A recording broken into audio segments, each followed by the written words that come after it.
Last Friday in Yemen, a U.S. drone strike killed two al-Qaeda targets, Anwar al-Awlaki and Samir Khan. The two were both unique figures in al-Qaeda. First, they were both Americans.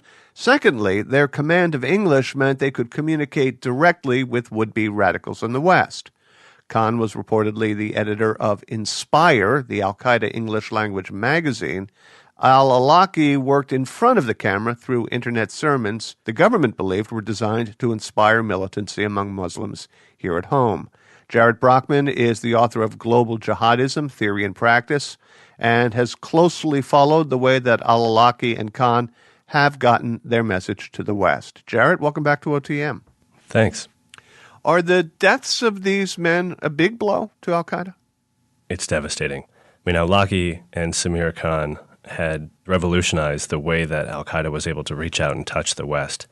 And there's really nobody left on the bench that has what's taken those 2 decades of work to develop. For a long time, a lot of kids in the West who supported al-Qaeda still felt like they were playing second fiddle to their Arabic counterparts. They didn't have a lot of access or forums that they could kind of spout off in, and they weren't really valued within the al-Qaeda global movement. Awlaki and Samir Khan changed all that. And what are they credited with achieving? They were able to inspire and direct numerous attacks. We have direct email correspondence between Awlaki and Nidal Hassan, the alleged Fort Hood shooter. We have cases of, say, an individual who just watched Awlaki's videos and took it upon herself to go out and stab a British member of parliament. We have directed attacks that Awlaki was clearly involved with, Omar Farouk Abdulmuttalib, the alleged underwear bomber, and numerous other examples of those kinds of operational strikes. They came to these roles through very different paths. Tell me how they got to be where they got to be. Samir Khan saw himself as kind of a pseudo-intellectual. He developed kind of his propaganda skill set working out of his parents' home in Charlotte, North Carolina. For years, he was just posting online to these Islamic forums, and soon posting wasn't good enough, so he started his own blog. That wasn't good enough, so he started his own pro-al-Qaeda media outlet here in the United States. That wasn't good enough, so he started making videos, and eventually he made his own English-language pro-al-Qaeda magazine. Samir Khan knew what it was like to be one of these kids who wanted to support al-Qaeda, couldn't do it, and took it upon himself to change how the game was played.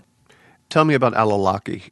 How did he get to be sort of the Tokyo Rose of militant Islam? If you go back and listen to a lot of his sermons, virtually none of them have anything to do with violence, or at least openly espouse violence. What he does is provide a very distilled, back-to-basics understanding of Islam. Often these sermons were in no way incendiary. Let's just listen to him talking about obesity. Umar ibn Khattab would encourage exercise, and he didn't like obesity. In fact, he said, beware of overeating. If you are overweight, even if it's caused by genetic reasons, try to lose weight. I should make it clear that while sometimes he was talking about obesity, a recurring theme was that Islam is under attack. Did he ever, though, issue orders, say you must act, you must defend Islam? No, the way Awlaki would do this is he would let you do the math. He would present you with the problem. He'd say, you're under attack. Islam is under attack. You have at your disposal an arsenal of tools you can employ. What are you going to do? Are you going to live up to your duty? Or are you going to sit back and let Islam be conquered?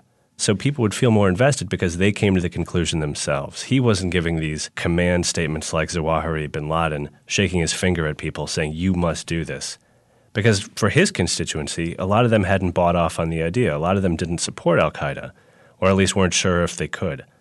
And so Awlaki brought a lot of fence-sitters who otherwise may not have been interested in the al-Qaeda ideology over with him when he joined up.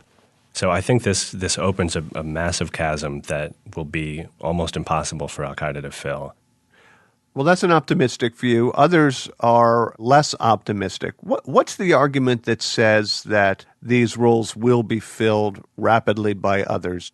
I mean, I think the biggest counter-argument is that the genie's already out of the bottle, right? That Awlaki's already flooded the internet with his sermons. Khan has already produced now 7 Inspire magazines plus a whole backlog of his previous magazine.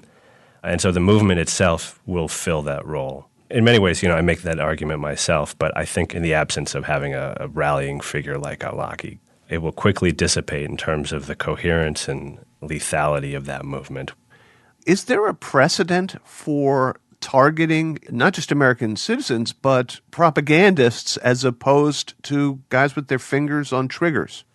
It's a complicated question because not a lot of open source information has been released about the role that al-Awlaki played operationally. So I think this is why you see the Obama administration calling him the chief of external operations as opposed to focusing on his propaganda role. By saying he was the main target, they kind of get themselves out of that question. Samir Khan, however, it seems to me was purely a propagandist. I think that's why the Obama administration is saying his death wasn't the focus, he just happened to be in the vehicle. This administration has showed that it's willing to take these kind of unprecedented steps in order to take out unprecedented individuals. Jared, thank you very much. Yeah, thank you. Appreciate it. Jared Brockman is the author of Global Jihadism, Theory and Practice.